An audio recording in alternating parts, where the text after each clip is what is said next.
Hi, Tony, you're on mute. I knew that was going to happen. Thank you very much, Danny. Hi, everyone. I'm very excited to welcome you to this discussion on data-driven inclusion today. My name is Tony. I'm an inclusion producer at Bristol and Bath R&D, and my pronouns are he, him.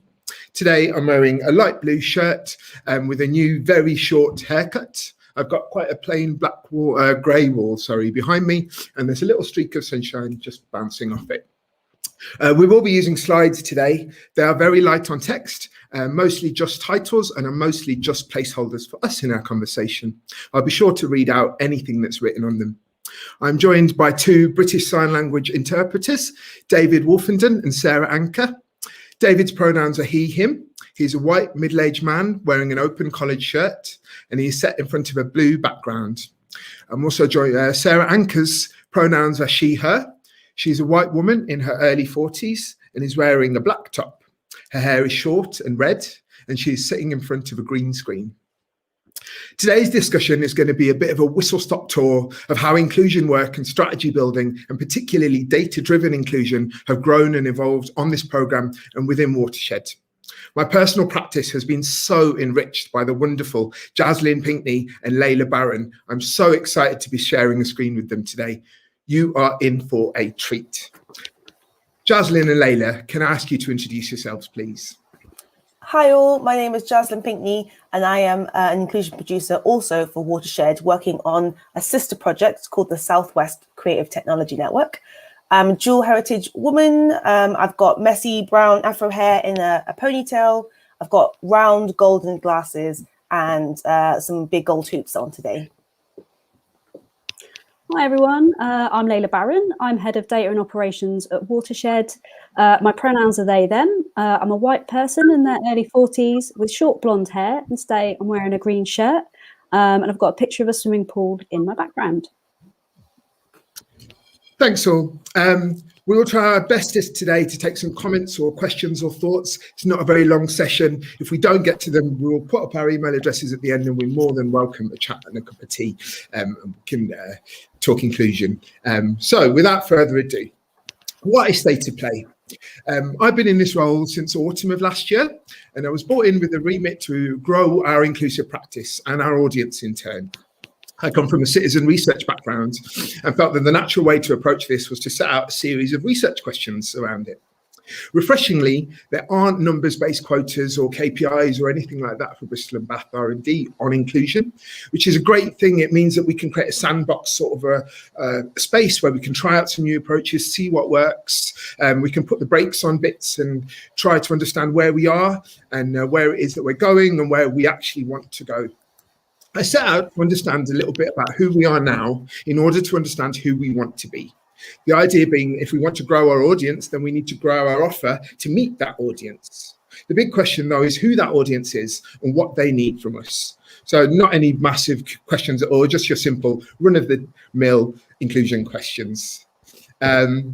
So off I went on my journey to understand the network of creators and researchers and all of that make up Bristol and Bath R&D. I picture myself with my little knapsack on my back walking along, and I bumped into Layla and Jazlyn, and they were working on some very similar stuff. And we had the Inclusion Data Working Group. I should tell you that it's properly called the Data Alliance, started to form. Jazz and Layla, would you like to talk about what you were up to around about then? Yeah, so similarly, I came into post around the same sort of time as Tony. So that was late summer last year in a project that was already on the move and already working with a lot of different cohorts, different types of people.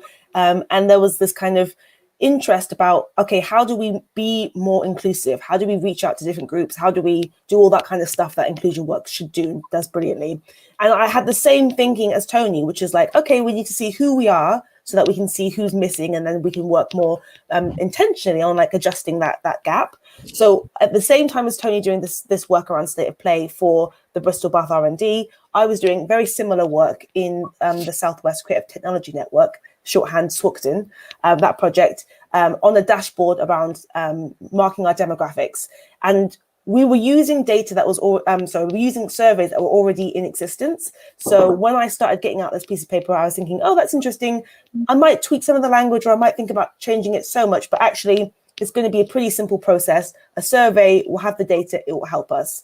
I just started to think about maybe what intersectional gathering of that data could look like. So in our final dashboard of the infographics of the demographic makeup of Swookton, we started to overlay it with, regional numbers. So how many women are in tech, how many women of color are in tech. So we started to think about layering a couple of characteristics together to get a more detailed sense of the data. But it was really early stages. And we were also thinking this is going to be an easy job. We'll just put it out and we'll find out what we find. Yeah, and I was kind of in a place where, Tony came to me to start to talk about kind of some of the data protection elements around the design and the wording and state of play collection. But I was also in the process of working on how in Watershed we present and share our staff demographic data, and also starting to think about the design of kind of our next demographic data collection. So yeah, as Tony said, we kind of set up some meetings. Tony suggested Jazz come along, as there was obviously some overlap. And I think those discussions just proved kind of really, really rich, and we all came to the conclusion that it would be really useful for us to kind of meet regularly to kind of share our thinking and to form a consistent approach to this work across everything that kind of we were doing. Absolutely. Thank you so much, both. So things got sticky, is what this slide says. I'll be honest with you, we thought it was going to be a piece of cake. We've all done surveys before. Bish, bash, bosh, whack out a survey. Bob's your uncle.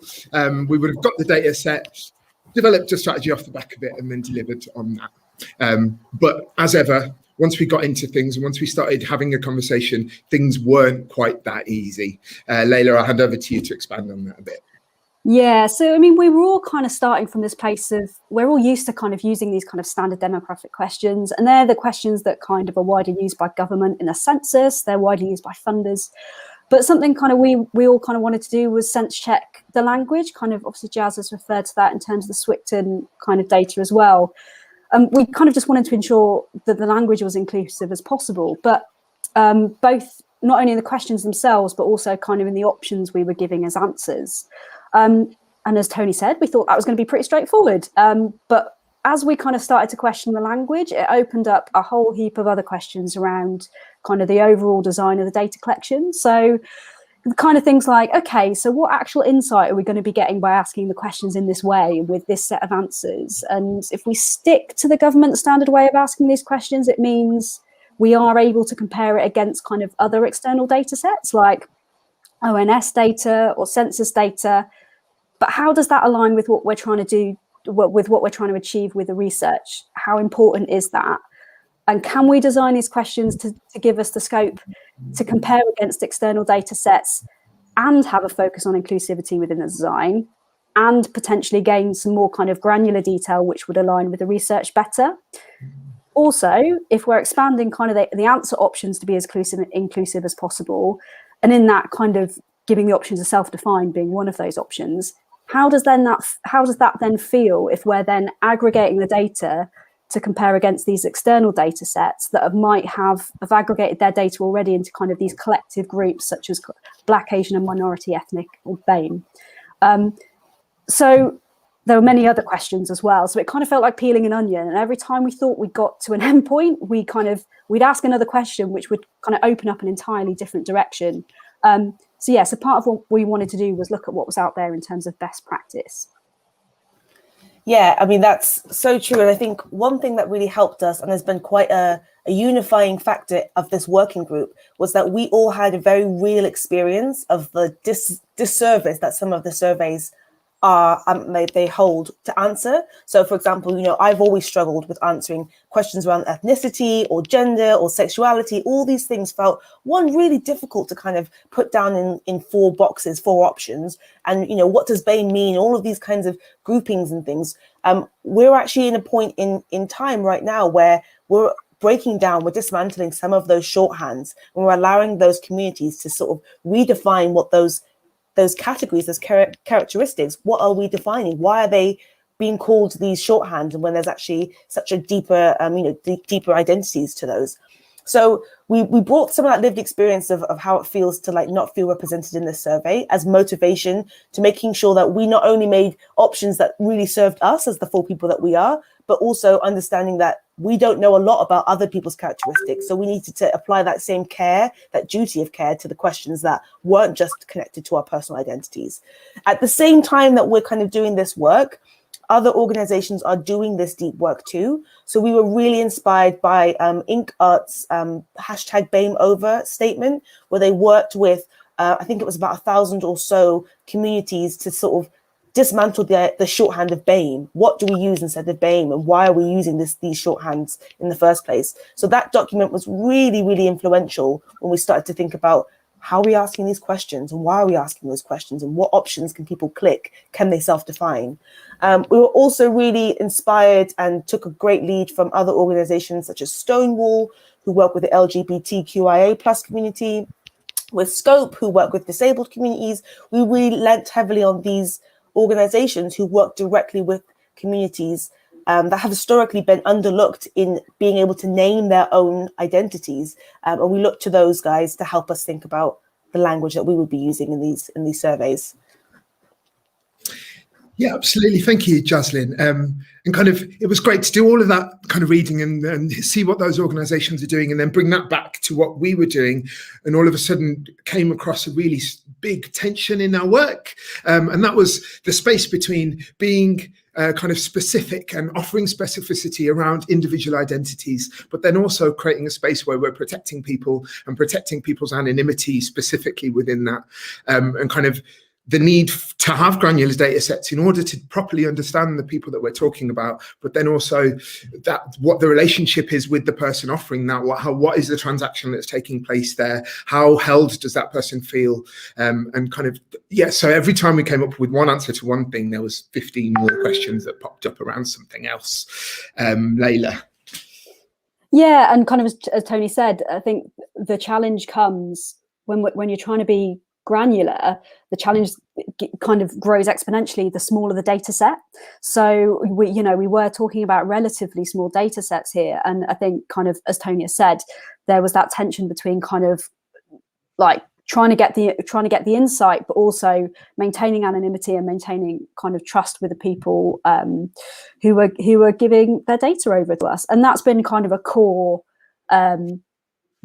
driver for us, because ultimately we've come at this, that this is real people's data. We understand that there is a process that goes into filling out surveys. This is really sensitive personal information that people are giving us. So yeah, the kind of fundamental kind of priority to maintain that anonymity kind of and build that into the kind of the design of the work was really, really important for us. Absolutely. And I think there's a point worth mentioning at this point was that where we were at when we started the conversations, when I was walking around with my knapsack, and then kind of where we got to, where we thought we'd cracked something, and then where we ended up even again changed several times. And then kind of the ideas and objectives of what we were trying to do changed. And I imagine that they will change again, and we'll come back onto that in a little bit. So it got to a point, we were coming across all of this great work and incorporating all this new thinking into what we were doing. But essentially, people need something to look at and kind of to hold and to make it physical. Our ideas were starting to convalesce into some kind of key themes, and that they were morphing into some sort of a manifesto. And then these principles, the idea of principles emerged, and it was really useful. Jazlyn, would you like to expand on that? Yeah, I mean, so we've got 4 principles that kind of really helped guide us out of a really sticky situation where we're kind of peeling these onions. Every time we met, we were realizing more and more questions and feeling more and more kind of in the mire of it all, and really understanding the weight of all this kind of work. So we needed something that would help us pull us through. And one of the other functions of these principle docs was that we kept saying this is going to be a short job. So we were telling everyone that needed this information, that was going to be using it in some real world, application. Yeah, just give us another week. We're almost there. We're almost there. And this principles doc came at a real kind of important moment for us, where we go, actually, this work takes time. We're going to give this work time. We're not, sitting around having cups of tea. We're doing deep, hard, sensitive work. And that is this is what inclusion is all about, and especially data-led inclusion. It's not simple, and there's not other people doing this work already. It's not taking off the shelf. It's really bespoke to the kind of communities that we're serving.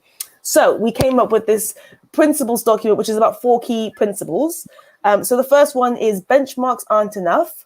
And that is because we all entered this with what was done before us, which was lots of kind of referencing how well your demographics stacked up against something, whether that's, you know, your regional data, whether that's your arts council data, whether that's your, you know, local other arts institutions, whatever those kind of benchmarks of success are. But usually those percentages are still really, really small. If you're thinking about people who are kind of on the margins of that inclusion work, we're still talking about like 10, 15% of my population are X, Y, and Z. And that's not enough. Like that's okay as a starting point, but let's set our horizons really much broader than that. So that felt like a good principle for us to kind of include in our work. The second was thinking about intersectionality. We all personally felt a sense of uneasiness around defining ourselves in one characteristic, just to be counted as one type of person. And especially, you know, can't speak for the others, but as somebody that comes from, you know, historically marginalized communities, I feel very nervous about giving people my one brown tick. You know, I don't want to just say you get that, you know, I'm more than just one type of person. So we really felt that intersectionality had to live in the center of this work that we're doing. And then, like I said, this takes time and we need to say that out loud. This is not going to be done in a fortnight. This might take years. Well, there'll be product along the way, but this is really deep and long work and we need to make sure it gives it the time that it needs. And the whole point of this work is to build the trust and share the values. We're not making a data set for leadership or for management or for Arts Council funding. We're making a data set so that people in and connected to the projects will have a steer on how the projects work. That's the whole point. It's not for doing some other kind of magic thing. It's so that we have representation and a voice and we get to shape the narrative as it moves forwards. So having those on a piece of paper felt like a real kind of breakthrough moment. We were like, yes, this is hard work, but this is why we're doing it. And we can say that out loud, you know? Yeah, and kind of following on from that, from the principle of kind of building trust, and obviously something that we've touched on that's run throughout the design work was that focus on anonymity. And it was making sure that we were not only being transparent with how we're using the data, but that people truly felt informed before they were taking that step to decide to share that data with us, but also that they knew exactly how we were going to be keeping that safe. So again, kind of as Tony mentioned, we kind of designing what we were doing by holding that person throughout this process. So yeah, you know, centering the person and centering the people in this kind of design was really important to us. Because we're talking about people within projects, we're talking about people within the organisation, and a really big influence on our approach, and someone that Jazz introduced to us kind of within our big research flurry has been the work of a person called Aubrey Blanche, who's currently the global head of equitable design and impact, easy for you to say, a company called Culture Amp, but formerly worked at a similar role in a large tech company called Atlassian. And something she developed at Atlassian was the concept of moving away from the traditional language of diversity and moving towards the concept of balance and belonging. And I recommend, obviously, we don't have a lot of time to go into like super detail, but if you Google Atlassian and balance and belonging, they've got a whole page setting out their vision. And part of this speaks about kind of within the context of looking at balance within teams by focusing on proportional representation. So as Jazz was saying, in terms of kind of benchmarks aren't enough, and kind of it's actually about looking at the people that we're talking about, and how is the concept of balance, the balance of kind of the difference in identities and the different experiences within the team, kind of within this group. So yeah, there's a lot more detail to our work, but kind of one of the key ways that concept has been a big influence to us is not only how we've kind of viewed the benchmarks, but also in how we're starting to interpret the data and kind of how this relates to actionable insights. Absolutely, thank you so much. I was just wondering if we could take a moment to have a think about kind of the tensions that still exist within each of these, or kind of if there's anything that we think that we're still getting to the bottom of in terms of our principles. Yeah, I mean, I think it's difficult for us to shift away from the idea of benchmarks. And this is something that we've kind of had to really interrogate why we're doing it and how we translate this to in org wide, because we need to measure success. And I think metrics are really, we're used to kind of comparing and contrasting. That's like a really easy framework for us to see whether we're doing well or not. And so even though the idea of benchmarks aren't enough sounds really great on paper, and I think people can get behind it, it does lead to, okay, so what does that mean then? What does it look like? How do we know if we're doing good? What are we going to compare ourselves to? How can we measure our success? So that is something that we're still kind of finding our feet on. We are leaning more towards benchmarking against ourselves, like comparing our data year on, year out. But that does mean, again, that links into this takes time. This isn't something that's going to provide those instant wins, but it is something that we can like bed in for future.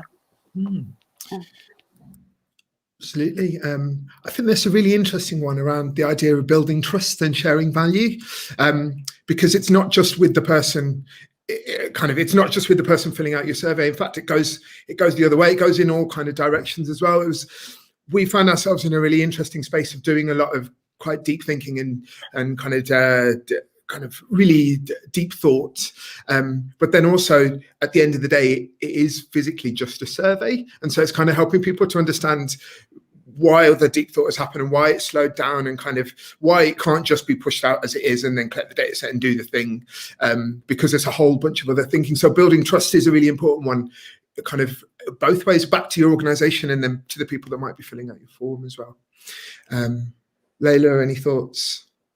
Yeah, I was just, in terms of kind of obviously holding intersectionality at the center, which is obviously, again, something really kind of fundamental, but again, is a real challenge when it comes to small data sets, because the more you kind of, the more intersectional kind of analysis you bring into it, the smaller the data sets. So again, it's meant, looking at some of this data, we haven't been able to look at it intersectionally because we have that priority of maintaining anonymity and ensuring that that's maintained throughout. So that's been a challenge so far. Yeah. Absolutely. Thank you very much. I'm very aware of time. I feel like we could talk about this all day. I will move on to one of the last slides now. So what's next steps? What's happening next? So in the spirit of the principles and this idea of inclusion taking time, State of Pay took a little bit of a pause.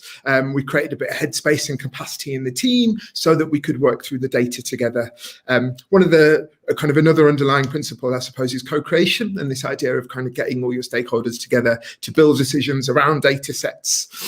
So in the coming weeks, there'll be a series of workshops to interrogate the data, and we're very keen that it should involve all stakeholders. So that's kind of your delivery teams and your kind of strategic management teams, also your project beneficiaries, so people that have been given research grants and things like that through this program. I'm really keen to speak to the funder and kind of see what they want from their strategic aims in there as well, and how all of these things can be reconciled into kind of an ongoing inclusion program as part of Bristol and Bath R&D.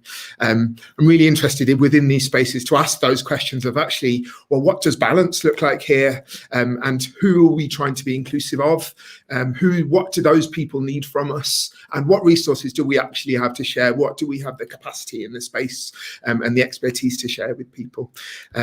Really keen that this is about relationship building, which is why those questions are important. It's not about building an engagement hit list or anything like that. That will form the basis of some new projects in the summer, and then we anticipate a whole bunch of other questions will come out of this as well, stuff that can be used for baking into future projects and inclusivity at the start of new things that happen as part of Bristol and Bath R&D. Layla, would you like to share any thoughts on next steps? Yeah, so I mean, in terms of the work that's happening at Watershed, we've just undertaken our kind of annual staff survey, and which has really been a product of kind of where we're at in terms of this kind of data-led inclusion journey, really, and the work of this group. And it sees us expand on the questions that we're asking, and also how we're interpreting the data. And it's been amazing. So we're in the midst of analysing all of that. There's a huge heap of data, which is brilliant and really rich. And we'll be sharing the report on that in the coming months on our website. And also the work of the group as well. We're working on writing up some resources in terms of the learning we've spoken about here and our approach and the principles. And we'll also be posting that up on the inclusion section of the Watershed website in the coming months. Brilliant. Thank you both so much. We have had a few comments in the chat today. Joanna Blyer was asking about kind of what the manifesto was and how our objectives changed throughout it. I think manifesto is just the word that I use. I'm all about the revolution, Joanna. But kind of what was the manifesto morphed into a few kind of guiding principles for us. In terms of the objectives change, for me personally, that was probably around the use of the word balance in it. I think I'd come at it very much of a understanding kind of where we were doing well, what demographics we were working really well with, and therefore kind of the logical endpoint of that is where is the deficit and how do we build that? And I'm really glad to have moved away from that approach and not be thinking in terms of kind of deficit and gaps and bumping this stat up and that stat up. And it's a much nicer way to approach it. Jazlyn, Layla, would you like to reflect on that at all? For me, the biggest change, and I have to embody it and work actively to embody it all the time, is that research and listening and finding out stuff and asking questions is active. I think so often I feel like I've got to produce something and all this other stuff has to just magically happen by osmosis in some other way. And I think it's about shifting the narrative. I was really inspired by, we had this in one of our, for all the principles, we had lots of research that helped us decide what those principles were. And one of them, which is very tangential, but it's about an organization called the NAP Ministry. And it's all about the power of activism through rest and through napping, not napping specifically, but like, you know, that power down mode so that you could absorb some of this information. And so often we're in go mode. We have to quickly translate all this information we're getting into an output. So for me, what's been really like eye-opening has been that all of this deep work is paying off now, but for a moment it felt like it wasn't going to. It was like we're just finding out more and more stuff. When will it turn into action? And action will always come, but giving ourselves the time to kind of do that research, that deep listening has been like really exciting. Absolutely.